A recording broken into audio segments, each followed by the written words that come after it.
আমি আসতে বলছি মানে এখনই আসতে হবে, তুমি তাড়াতাড়ি আসো। আচ্ছা।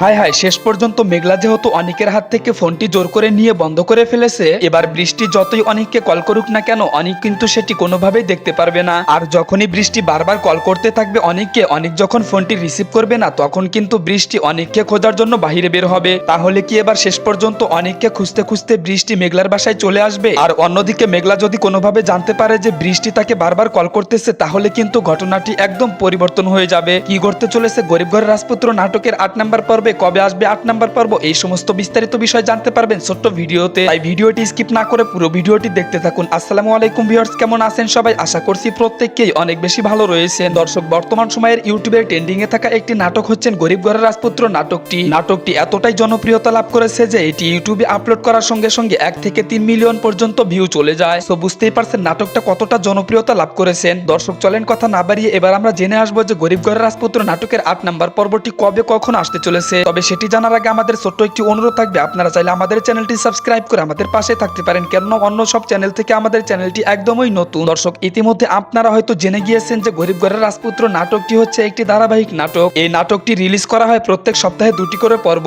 শনিবার এবং মঙ্গলবার। তাই আপনারা যদি 8 নাম্বার পর্বটি দেখতে চান তাহলে অবশ্যই কিন্তু শনিবারের দিন বিকাল 3টার সময় ইউটিউব চ্যানেলে আপলোড করা হবে। আপনারা যদি সবার আগে 8 নাম্বার পর্বটি দেখতে চান তাহলে অবশ্যই কিন্তু তাদের অফিসিয়াল ইউটিউব চ্যানেলটি সাবস্ক্রাইব করে রাখতে হবে। আর আপনারা চাইলে আমাদের চ্যানেলটিও সাবস্ক্রাইব করে রেখে দিতে পারেন, কেননা দর্শক ভিডিওটি আপলোড করার সঙ্গে সঙ্গে আমাদের এই চ্যানেলে সবার আগে জানিয়ে দেওয়া হবে। সো আশা করছি সকল কিছু বিস্তারিত বুঝতে পারছেন। দেখা হবে পরবর্তী ভিডিওতে, সবাই ভালো থাকবেন।